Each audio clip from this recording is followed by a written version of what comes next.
Amados irmãos, chegamos ao último encontro da série sobre a primeira epístola de Pedro. Tenho orado sobre a próxima série e penso que será sobre Jonas, o livro de Jonas. Um livro curto, vocês já começam a ler depois da próxima semana. Livro de Jonas.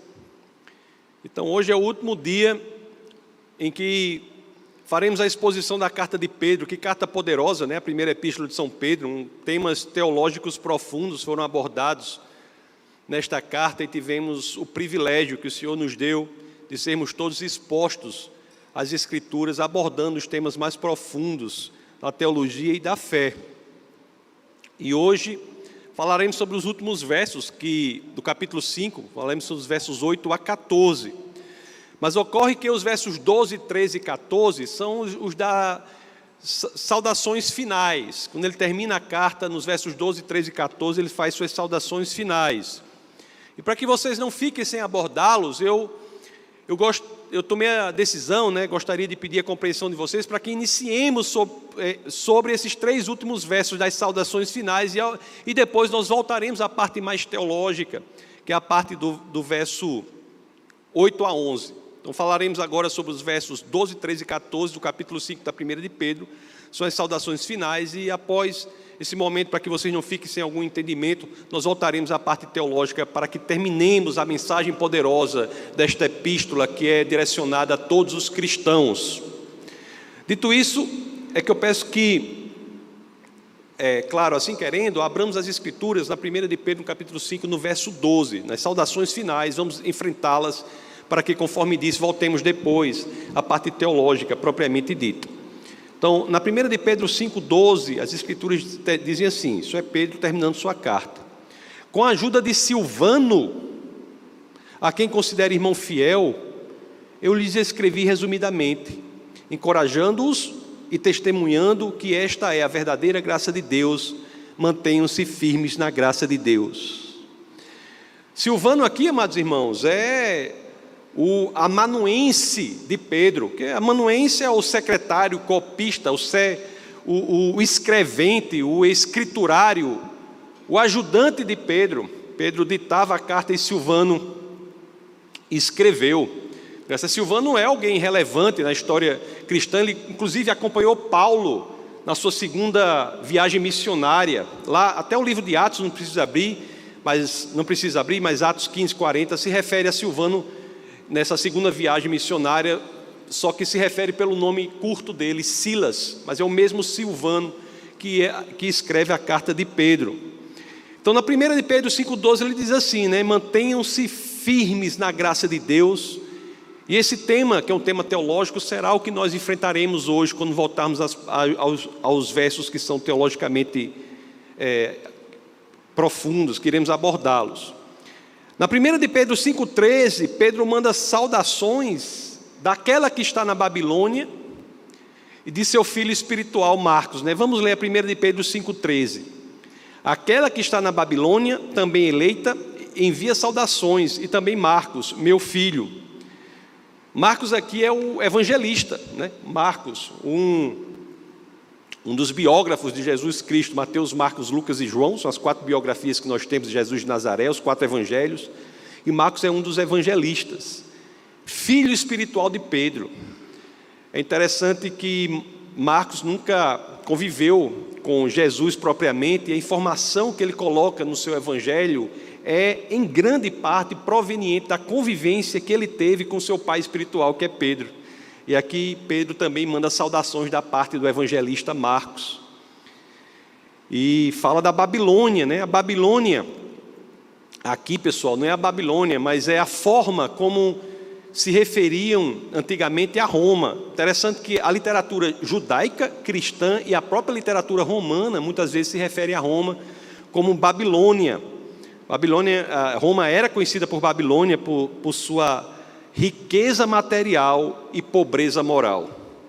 Essa combinação de riqueza material e pobreza moral qualificam para a adjetivação de ser babilônico, por isso que Roma era conhecido como Babilônia.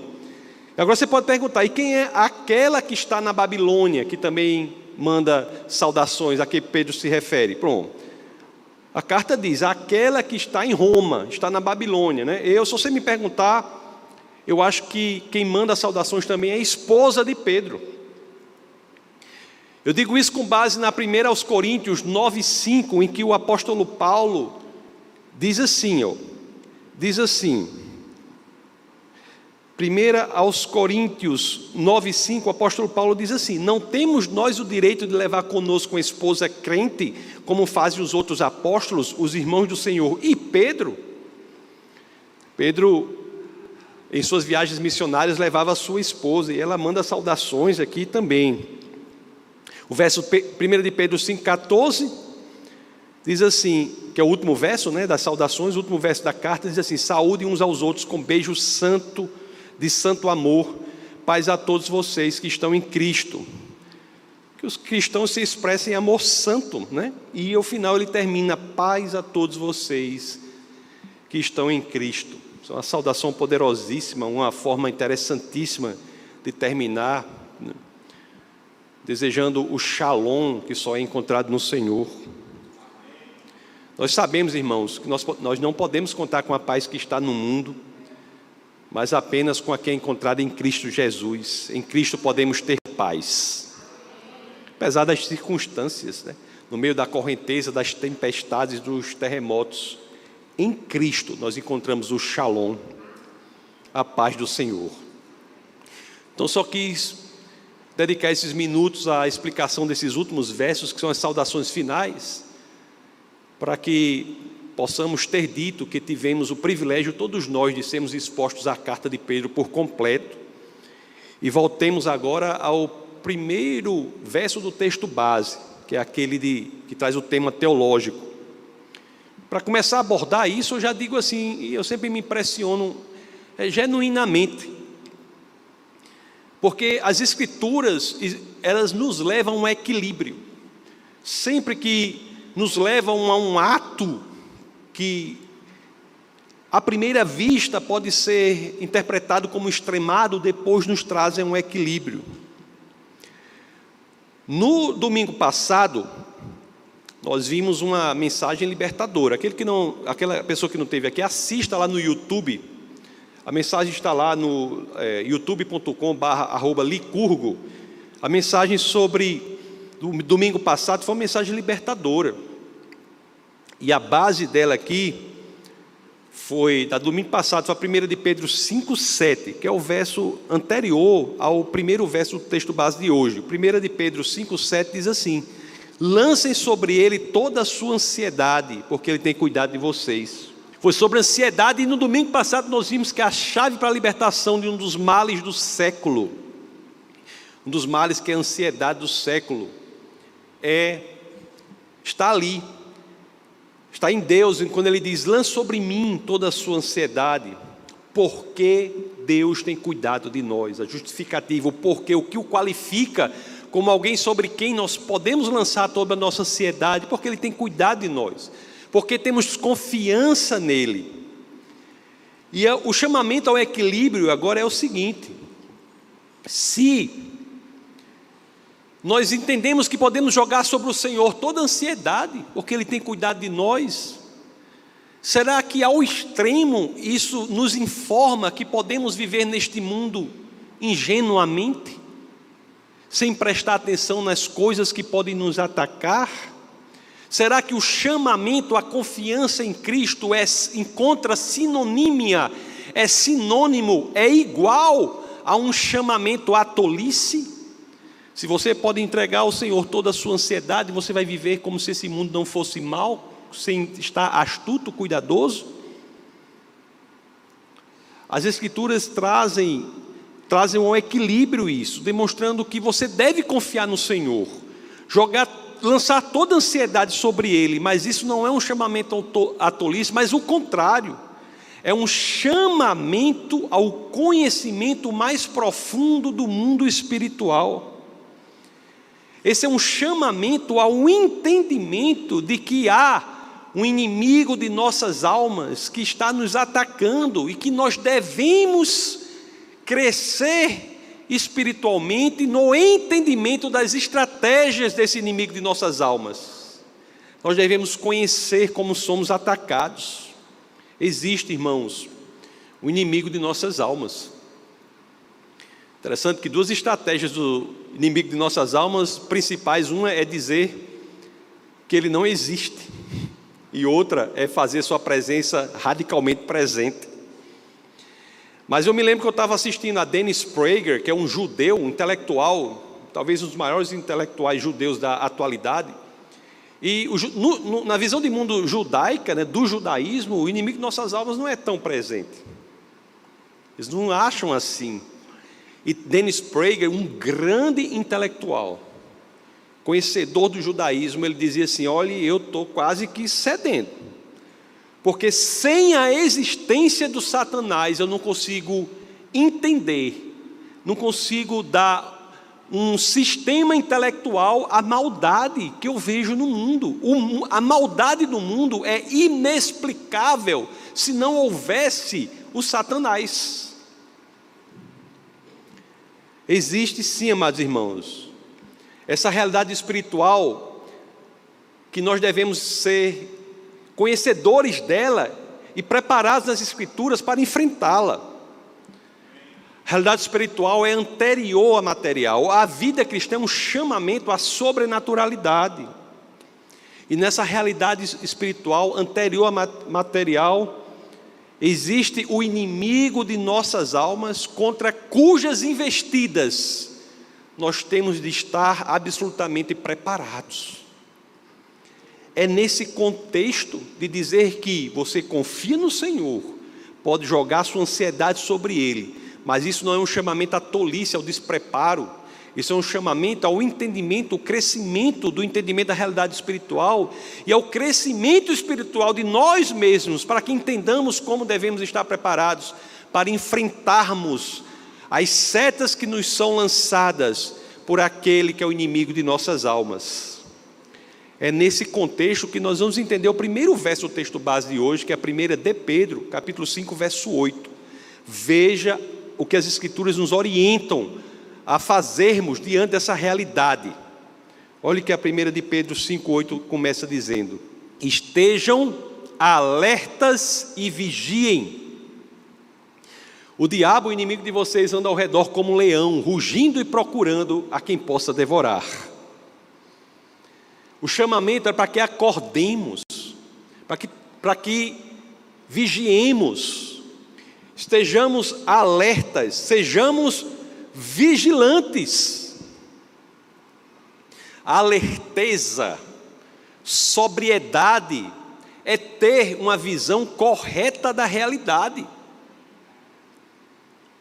Vigilância é estar preparado para a defesa contra os ataques do inimigo de nossas almas.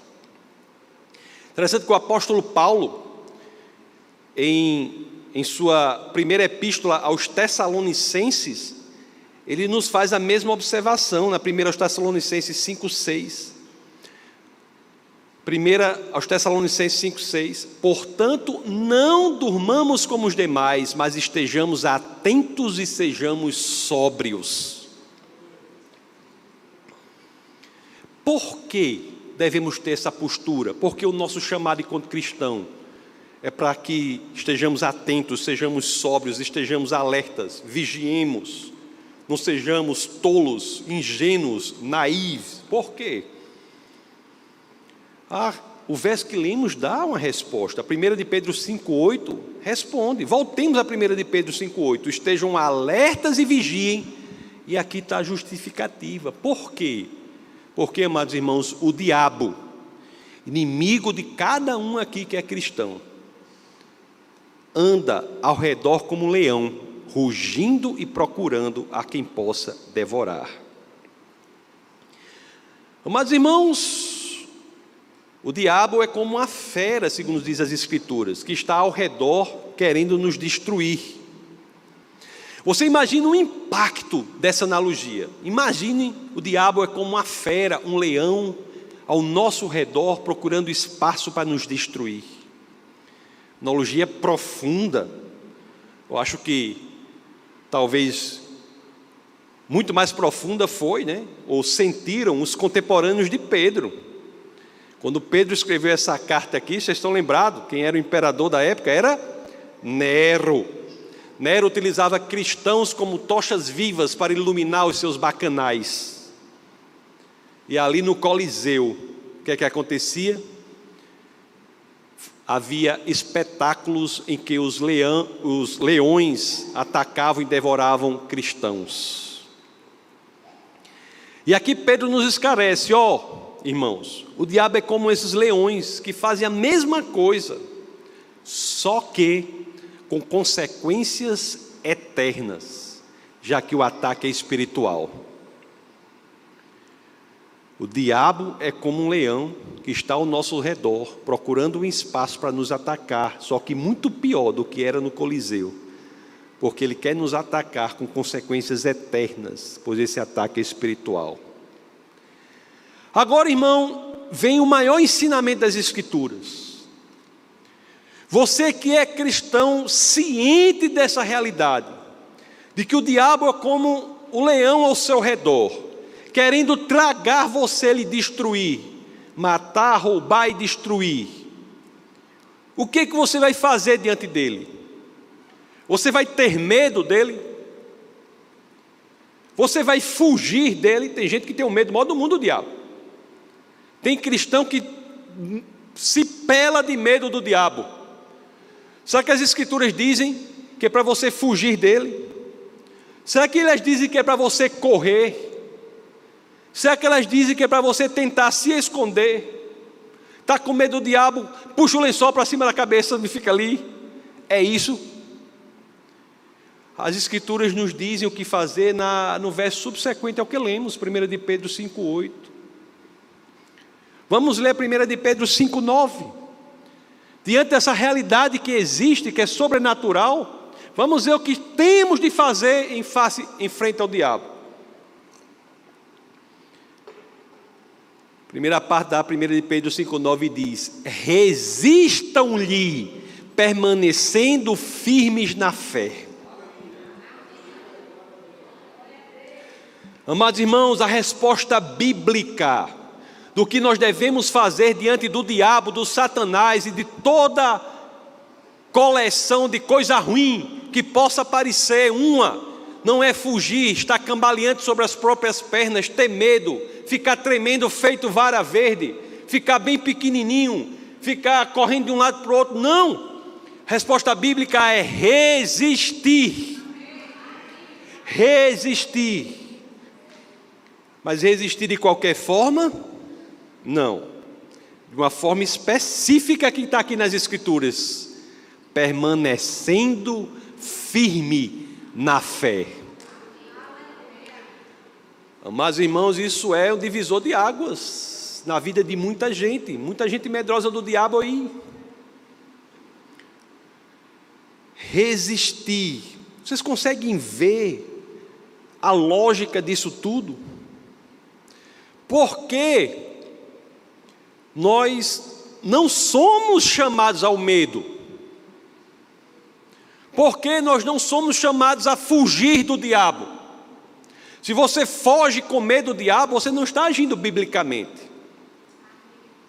Porque nós não somos chamados a isso, mas sim somos chamados à resistência com permanência na fé em Cristo Jesus.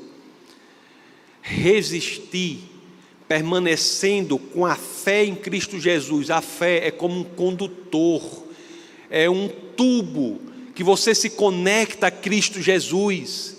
Quando você permanece firme em sua fé, você está deixando claro que toda a força e poder de sua resistência e da sua vitória diante do diabo não está em você, mas sim em Cristo Jesus, com o qual nós nos conectamos por meio de nossa fé.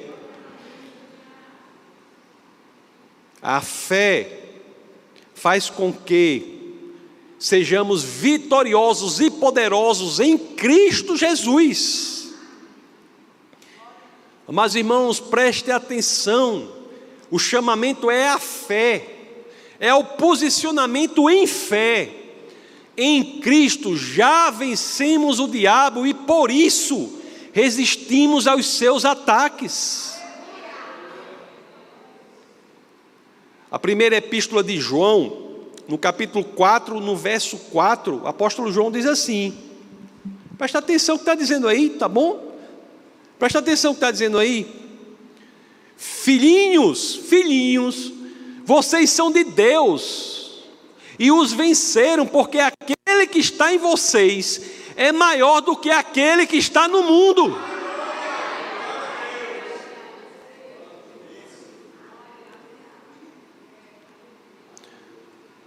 Agora, se com Cristo você se acha, eu sou um verme rastejante, uma mísera poeira, que não sei o quê. Não!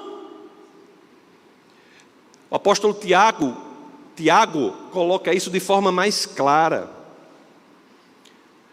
Olha o que está escrito. Porque às vezes a pessoa está escrito uma coisa, a pessoa quer fazer outra. Olha o que está escrito em Tiago capítulo 4, verso 7. Portanto, submetam-se a Deus, resistam ao diabo, e sabe o que acontecerá? E ele fugirá de vocês. É isso que está escrito. É isso que está escrito. Submetam-se a Deus, resistam ao diabo, e sabe o que acontecerá? Não é você que vai fugir dele, não. É ele que fugirá de vocês. É pelo que você é, não. É pelo que Cristo é. Em Cristo. Eu não sei porque essa verdade ela incomoda muita gente. Eu não sei porquê. Mas em Cristo, isso é o que está na Bíblia. Em Cristo somos vitoriosos. Muitos erram, biblicamente, em achar que nossa principal luta aqui na terra é contra Satanás. Não é, meu querido. Agora mesmo, eu nem publiquei isso, porque teve um negócio na Inglaterra que, foi em algum lugar que teve aí, muita gente me mandou, que estava tendo um evento sobre satanismo, e tinha uma palestra lá contra o Brasil, e os cristãos se preparando para orar. Pode ter 1000 eventos desses que não tem poder nenhum sobre quem está em Cristo Jesus? Vai medir força? Você acha que Cristo vai medir força com Satanás, meu amigo? Você acha isso? Pode ter 1000 infernos que não dá nem um dedinho do pé de Jesus?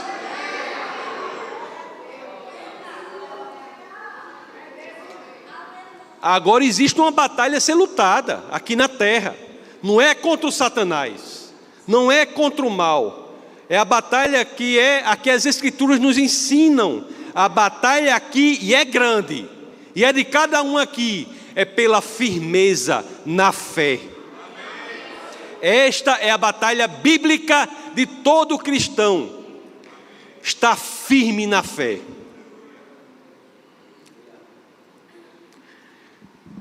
Toda a vida que as Escrituras falam de qualquer batalha com o Satanás, com o diabo, as Escrituras colocam essa batalha na perspectiva correta.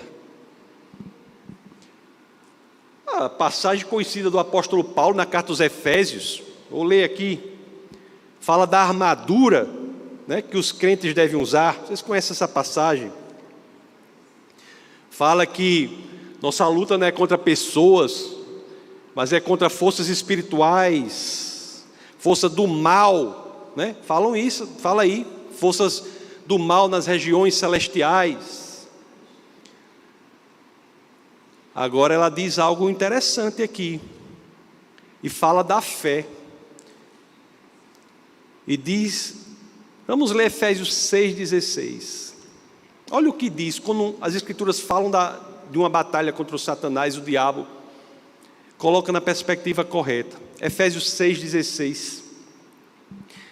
Além disso, usem o escudo da fé, com o qual vocês poderão apagar todas as setas inflamadas do maligno. Amados irmãos, As Escrituras falam de uma batalha contra Satanás e diz o quê? Esclarece claramente aqui nas Escrituras que vocês estão lendo que nenhum ataque dessas forças malignas nos atingirá, se nós tivermos algo chamado o quê? Escudo de quê? Da fé. Da fé.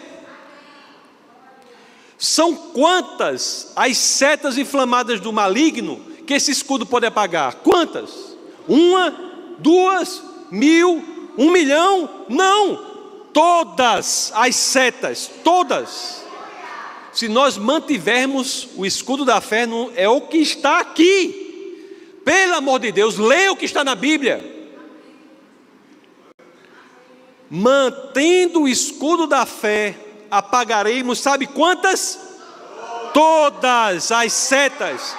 Mantendo o escudo da fé, você sabe quantas setas inflamadas do maligno nos atingirão? Quantas? Nenhuma.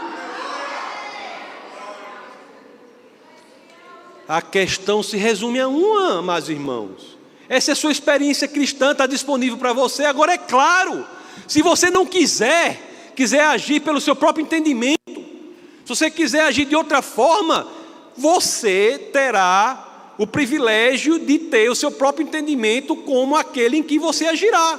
Deus respeita as nossas decisões. Mas se você quiser agir de acordo com a Escritura, entender que as setas do maligno que são lançadas contra você serão resistidas se você mantiver o escudo da fé, você experienciará o que é o sobrenatural aqui na terra, amados irmãos.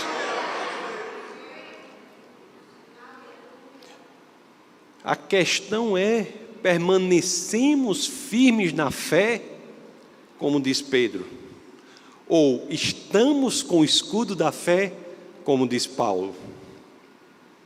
São duas perguntas iguais. Iguais. Se estamos cultivando a nossa fé, isso é motivo de grande alegria, motivo de grande regozijo. O próprio apóstolo Paulo, ele, quando escreve aos Colossenses, carta aos Colossenses, ele vê espiritualmente que os irmãos estão mantendo a fé, e isso traz a ele grande alegria. Quando eu vejo pessoas com fé, isso aqui traz alegria. Fé, acreditar que pode vir o que vier, pode vir canhão, pode chover canivete, pode o sangue dar na canela, mas nós temos fé. Nos Colossenses capítulo 2, verso 5, o apóstolo Paulo aos Colossenses, ele vê isso na igreja,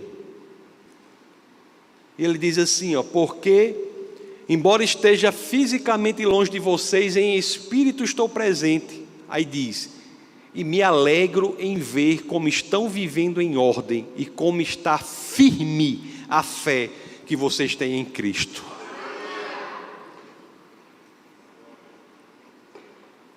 Firmeza na fé tem duas características, é a chave para destrancar a sobrenaturalidade na nossa vida, mas também é a nossa grande luta, nosso maior desafio.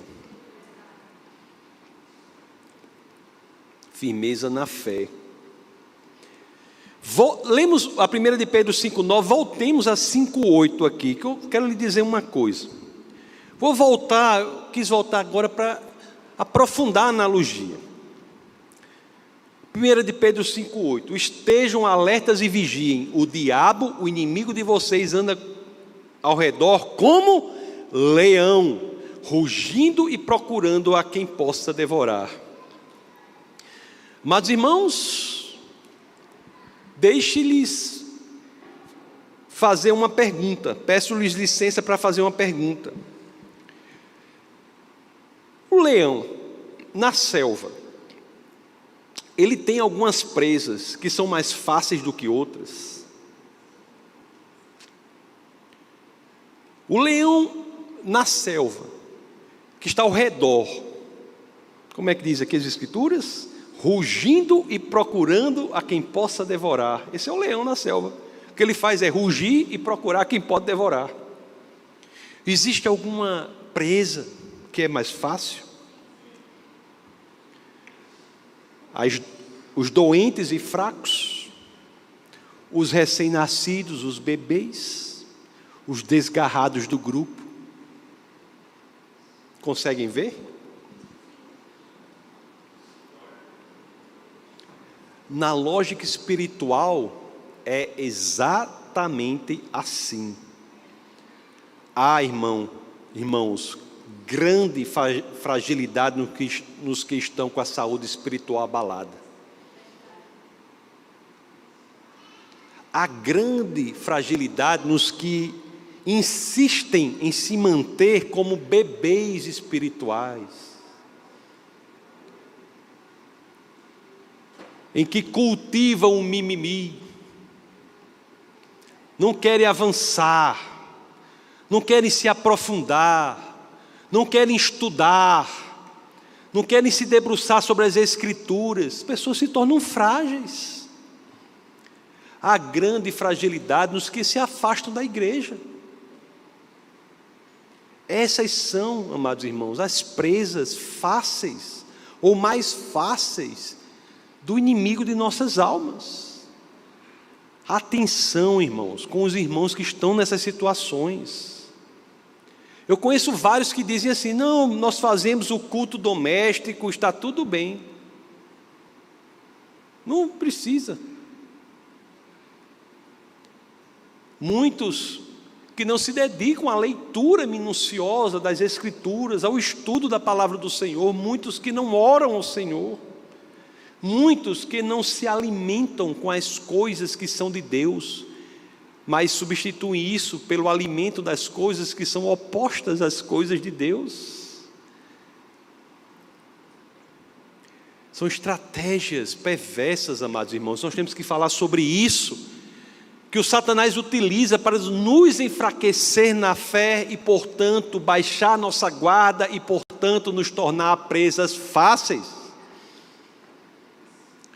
Amados irmãos, um alento é que não estamos sós, não é você sozinho nessa batalha, todos nós enfrentamos essa batalha da fé. Já disse que essa batalha que tem que ser lutada, mas é preciso que, como soldados, nós tenhamos coragem e saibamos que essa é a batalha de todos. Voltando aqui a 1 de Pedro 5,9, veja se não é isso que ele diz no final: resistam-lhe permanecendo firmes na fé. Aí ele diz no final: essa batalha é de todos, sabendo que os irmãos que vocês têm em todo o mundo estão passando pelos mesmos sofrimentos. Permanecer na fé às vezes não é fácil, mas é necessário. E é exatamente isso, o sofrimento pela falta de conhecimento dessa estratégia perversa do Satanás. Satanás quer nos encorajar à apostasia, à perda da fé. O livro de Oséias, no capítulo 4, no verso 6, tem a passagem conhecidíssima, Oséias 4,6: mas meu povo foi destruído por falta de conhecimento. Nós devemos acender a luz quando nossa alma está esfriando.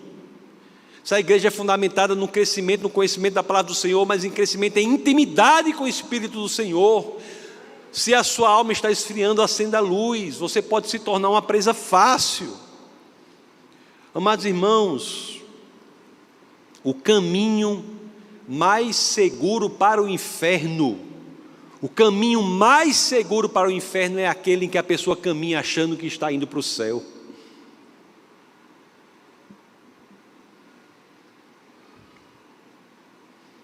C.S. Lewis escreveu uma vez assim, olha só que coisa impressionante, abre aspas: o caminho mais seguro para o inferno é o gradual, o declive suave, macio sob os pés, sem reviravoltas repentinas, sem marcos, sem sinalização. A pessoa deixa de vir para a igreja por 1 ou 2 semanas, depois vem só uma vez por mês, depois não vem mais, depois está marcando compromisso no horário do culto. Cuidado, querido irmão. Avalie como está o seu coração. É este caminho suave, sem reviravoltas, repentinas, mudanças bruscas, sem sinalizações, sem placas com a setinha inferno, inferno. Sem isso, é esse caminho aí que é o mais perigoso. O diabo fica feliz quando nós achamos que está tudo bem, quando na realidade está tudo indo de ladeira abaixo. Por isso que temos que ter muita atenção. Em casos extremos, em que a pessoa deseja viver na igreja sem fé, às vezes é até melhor para ela que haja um tratamento de choque. O fato de você estar na igreja aqui, irmão, não faz de você cristão nem salva você. Você tem que avaliar a sua relação com aquele que pode lhe dar o que eu não posso dar, que é a sua salvação. Em uma das passagens mais incríveis das Escrituras, é impressionante, Paulo, se referindo a um caso concreto lá na igreja em Corinto, ele fala isso, ele diz que é melhor o tratamento de choque para aquela pessoa do que a autoenganação do coração. É uma das passagens mais impressionantes das Escrituras. Está na 1 Coríntios capítulo 5, verso 5, em que as Escrituras dizem assim, olha a sugestão de Paulo, para aquele caso específico, de uma pessoa que achava que estava tudo bem sem estar conectada ao Senhor, sem ter sua vida transformada, seu coração mudado, ter sido nascido de novo, sem ter o Senhor como o líder de sua vida. Diz assim, olha o que Paulo diz aqui em 1 Coríntios 5, 5. Entreguem esse homem a Satanás, para que o corpo seja destruído e o seu espírito seja salvo no dia do Senhor. Para a pessoa que está na igreja, sem que verdadeiramente entenda o poder salvífico de Cristo Jesus, achando que está tudo bem por manter uma exterioridade que lhe deixa confortável, é melhor que esteja na perdição do mundo, porque lá pelo menos pode ser que ela se atente para a necessidade de Cristo Jesus. Mas quando nós temos o conhecimento, conforme nós estamos vendo aqui na exposição a palavra, isso é poderoso. Na 1 de Pedro 5,10, ela nos diz que quando entendemos que a batalha é pela fé, e quando estamos conectados a Cristo pela fé, não precisamos ter medo de nada, porque somos mais do que vitoriosos em Cristo Jesus. Aí a 1 de Pedro 5,10 diz, o Deus de toda graça, que os chamou para a sua glória eterna em Cristo Jesus, depois de terem sofrido durante pouco de tempo, os restaurará, os confirmará, lhes dará forças e os porá sobre os firmes alicerces. Deus faz isso conosco, se nós buscarmos estarmos firmes na nossa fé. Às vezes, quando nós passamos por sofrimentos da alma, amados irmãos, e todos nós passamos, todos nós sofremos, nós queremos entregar os pontos, e aqui é que vem essa mensagem poderosa das Escrituras. Quando isso ocorrer, quando uma sugestão de desencorajamento atingir o nosso coração, nós temos que ter e buscar o que as Escrituras nos dizem, que é a perspectiva da eternidade. Deus nos chama para a sua glória eterna. O Deus de toda graça, Deus nos dá o suficiente para superarmos cada situação que enfrentamos. O sofrimento, amados irmãos, aqui na terra, o sofrimento que você está agora, ele não é para ser eterno, ele é momentâneo. Seu sofrimento não é para você continuar com ele, é para você passar por ele. O deserto não é lugar de permanência, é lugar de passagem. A glória é que é eterna. Deus nos dá a vitória, amados irmãos, aqui, e nos dá a vitória na vida que segue. E olha que promessas maravilhosas nós lemos a 1 de Pedro 5,10. Ele nos restaurará, nos confirmará, nos dará força e nos porá sobre firmes alicerces. Se você está passando por um sofrimento agora, lembre-se que em Cristo Jesus é possível restauração. Em Cristo Jesus é possível você colocar em ordem as coisas, tornar certo o que está errado. Se está passando por sofrimento, lembre-se que é possível confirmação. Deus pode nos guiar para o caminho correto, confirmar o caminho correto. É possível fortalecimento, nos fortalecer, encorajar, independentemente do que aconteça. É possível alicerçamento, nos edificar sobre a rocha, com a fundação sólida e inabalável. Se nós quisermos, nós podemos ser como aquela casa que é descrita no Evangelho de Mateus, amados irmãos. Estão lembrados da casa? Mateus 7, 24 e 25, nós podemos ser como aquela casa. Mateus 7, 24 e 25. Portanto, quem ouve estas minhas palavras e as pratica é como um homem prudente, que construiu a sua casa sobre a rocha. Caiu a chuva, transbordaram os rios, sopraram os ventos e deram contra aquela casa e ela não caiu. Sabe por quê? Porque tinha seus alicerces na rocha. Essa é a promessa do Senhor. São promessas maravilhosas. Para que as tenhamos, basta apenas que lutemos a batalha da fé. São promessas feitas não por qualquer pessoa, promessas feitas pelo Deus encarnado, por aquele que é fiel. E não apenas fiel, mas poderoso para cumprir tudo o que promete. É por isso que a 1 de Pedro 5,11 diz: aquele que promete não é qualquer um. A 1 de Pedro 5,11 diz: a ele seja o poder para todos sempre. Amém. Amados irmãos, o que Pedro está dizendo? Ao Deus de toda graça, ao Deus que nos dá o que é preciso para vencermos as situações, seja para Ele todo o poder para sempre. Aleluia, irmãos. É por isso que na dependência de Deus, não na dependência do homem, não fique na dependência do homem, não fique. Tudo pode mudar de uma hora para outra. Não fique na dependência do homem, na dependência de Deus, alimentando a nossa fé em Cristo Jesus. Nós não fugimos dos leões, são eles que fogem de nós. Você crê nisso, irmão? Crê verdadeiramente, irmãos? Eu creio. Vamos orar. Senhor, muito obrigado, Pai, por Tua palavra. Obrigado, Senhor, por Tuas escrituras. Obrigado, Senhor, por nos propor um modo de ser e de viver sobrenaturalmente aqui na terra.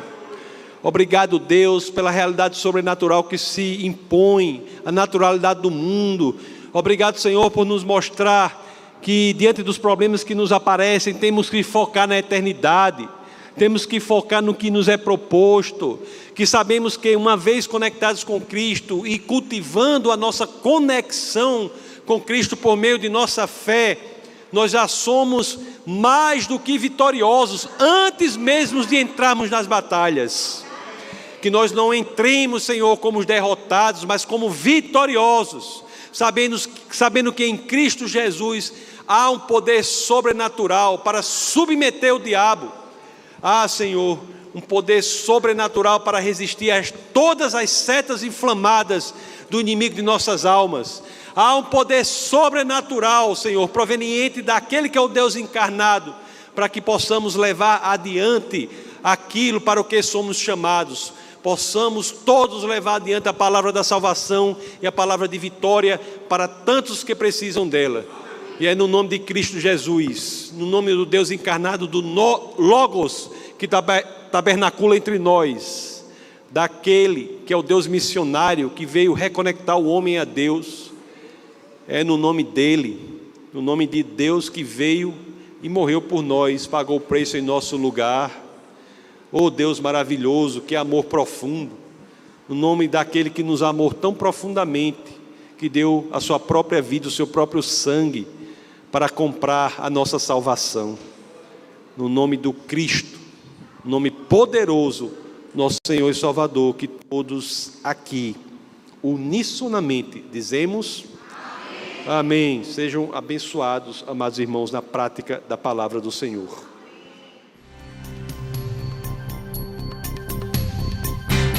Essa foi uma produção do Ministério Internacional Defesa da Fé, um ministério comprometido em amar as pessoas, abraçar a verdade e glorificar a Deus.